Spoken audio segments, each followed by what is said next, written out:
Assalamualaikum warahmatullahi wabarakatuh. Berjumpa lagi di pembahasan tema 1, subtema 3, muatan IPA. Pada hari ini kita akan membahas tentang pelestarian hewan dan tumbuhan. Nah, untuk membahas pelestarian hewan dan tumbuhan ini, kalian harus tahu bahwa hewan dan tumbuhan itu tidak semuanya selalu ada. Nah, hewan dan tumbuhan itu harus dilestarikan. Apa tujuannya? Tujuannya itu ada beberapa. Yang pertama, mencegah kepunahan. Yang kedua, membantu perkembangbiakan. Karena ada beberapa hewan yang perkembangbiakannya itu sangat lama ya, dan sekali beranak mungkin hanya satu atau dua. Nah, mungkin ada juga hewan yang masa mengandungnya lama, mungkin ada yang sampai 1 tahun atau lebih dari 1 tahun. Nah, itu harus dibantu perkembangbiakannya. Yang ketiga, menjaga keaslian habitat agar habitat itu tidak rusak oleh perilaku manusia yang tidak bertanggung jawab. Ya, selanjutnya ada yang keempat, supaya tidak kehilangan habitatnya. Yang kelima, untuk pendidikan. Mengapa untuk pendidikan termasuk tujuan pelestarian hewan? Karena ada beberapa pelestarian hewan yang sengaja dikunjungi untuk pendidikan, seperti kebun binatang maupun taman safari. Nah, itu untuk melihat hewan-hewan yang sudah kondisi langka dan bisa untuk pengetahuan bagi anak-anak sekolah maupun lembaga-lembaga yang melakukan penelitian. Selanjutnya yang keenam itu untuk rekreasi. Tujuan pelestarian hewan dan tumbuhan itu untuk menghibur, ya, untuk hiburan atau rekreasi. Selanjutnya ada dua macam pelestarian berdasarkan tempatnya. Yang pertama adalah pelestarian in situ, ya. Pelestarian in situ, in situation ya, mungkin dengan pelestarian hewan atau tumbuhan di habitat aslinya. Pelestarian hewan dan tumbuhan di habitat aslinya itu dinamakan dengan in situ. Kata kuncinya di sini adalah habitat aslinya. Ini tidak boleh hilang karena in situ itu habitat aslinya. Apa yang disebut dengan habitat? Habitat itu adalah tempat tinggal asli dari hewan tersebut. Contoh, badak berjula 1 di ujung kulon, komodo di Pulau Komodo. Selanjutnya yang kedua adalah pelestarian ex situ. Apa yang dimaksud dengan pelestarian ex situ? Pelestarian ex situ adalah pelestarian hewan dan tumbuhan di luar habitat aslinya. Berarti tidak berada di tempat lahir atau tempat kelahirannya. Nah, contoh pelestarian ex situ ini sengaja dikembangbiakan agar dia jumlahnya tidak langka atau tidak terbatas. Taman Safari Prigen Pasuruan, ada Bonbin atau kebun binatang Surabaya. Di Surabaya ada mungkin Secret Zoo di Batu. Macam pelestarian in situ. Pelestarian in situ itu ada beberapa macam. Yang pertama adalah cagar alam. Apa yang dimaksud dengan cagar alam? Cagar alam adalah kawasan yang melindungi tumbuhan langka, hewan, dan ekosistem aslinya. Cagar alam ini sengaja dibuat untuk melindungi hewan-hewan itu dan tumbuhan dan ekosistemnya. Contoh cagar alam. Yang pertama ada cagar alam Kawah Ijen di Banyuwangi, Jatim, yang ada elang Jawa dan tanaman langka. Selanjutnya ada cagar alam Raja Ampat di Papua, ada cendrawasih dan hutan yang masih alami. Ada cagar alam Gunung Leuser, Aceh, ada gajah Sumatera, badak Sumatera, dan harimau Sumatera. Ada cagar alam Bengkulu seperti bunga rafflesia yang dilindungi. Nah, banyak contoh-contoh selain ini, 4 ini. Selanjutnya ada nomor 2 yaitu tentang Suaka Marga Satwa. Suaka Marga Satwa adalah tempat perlindungan dan pelestarian satwa atau hewan langka. Nah, Suaka Marga Satwa ini dikhususkan pada hewan langka. Contohnya Suaka Marga Satwa seperti di Pulau Komodo, NTT ada komodo.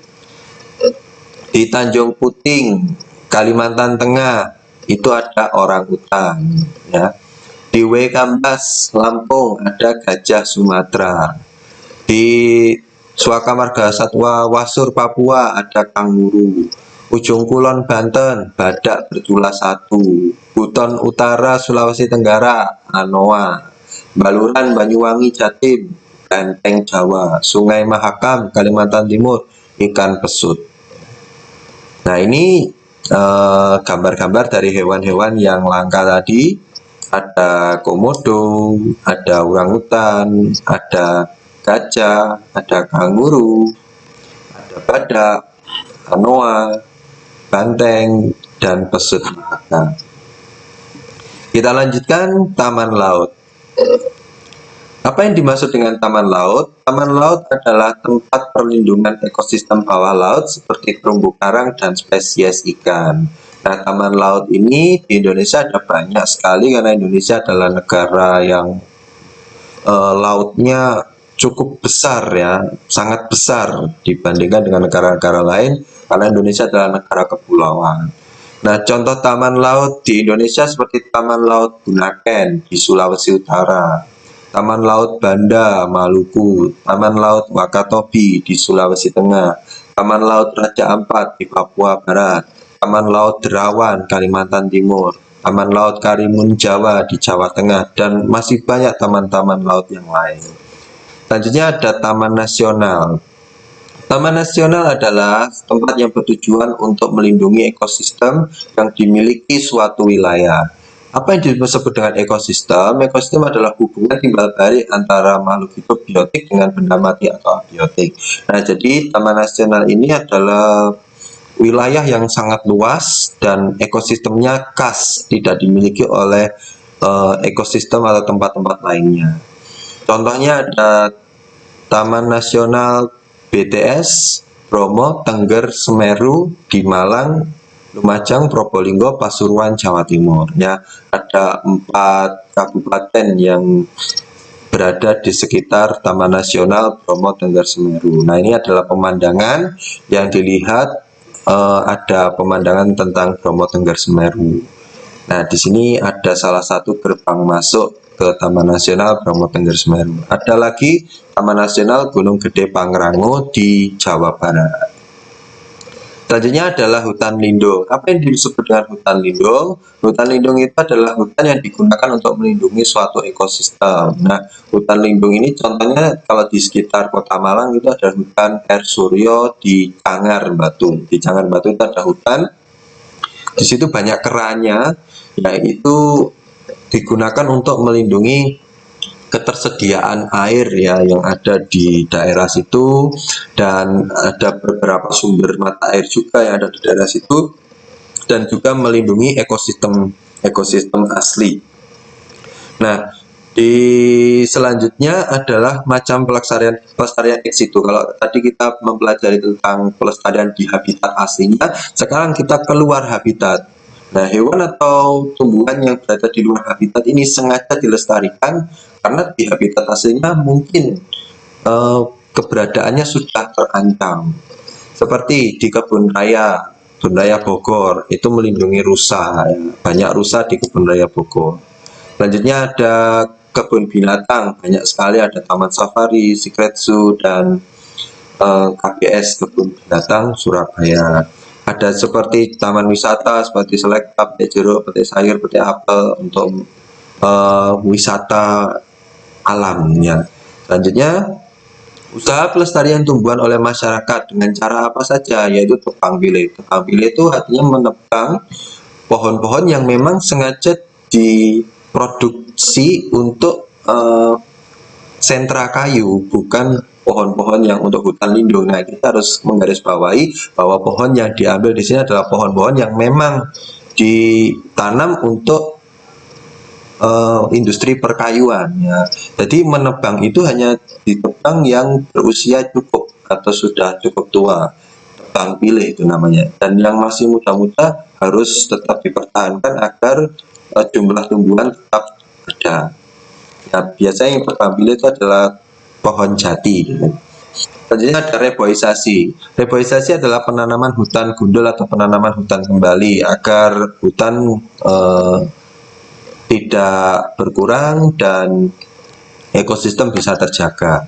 Selanjutnya bisa juga budidaya tumbuhan langka. Biasanya budidaya tumbuhan langka itu dengan menggunakan teknologi pertanian maupun teknologi yang menggunakan lab atau teknologi yang modern agar tumbuhan langka ini tetap ada dan tidak punah. Selanjutnya, usaha pelestarian hewan oleh masyarakat itu ada beberapa seperti tidak memburu hewan secara sembarangan, melindungi habitat hewan, mengkampanyekan perlindungan hewan di media sosial, melaporkan segala penangkapan hewan langka kepada pihak berwajib, dan mengembangbiakkan hewan. Mungkin itu saja penjelasan Pak Irfan pada hari ini. Semoga kalian bisa memahami tentang pelestarian hewan dan tumbuhan langka, baik secara in situ maupun ex situ. Semoga kalian menjadi generasi muda yang peduli terhadap pelestarian hewan dan tumbuhan di Indonesia khususnya. Saya akhiri, semoga bermanfaat. Mohon maaf apabila ada kesalahan ucap. Wassalamualaikum warahmatullahi wabarakatuh.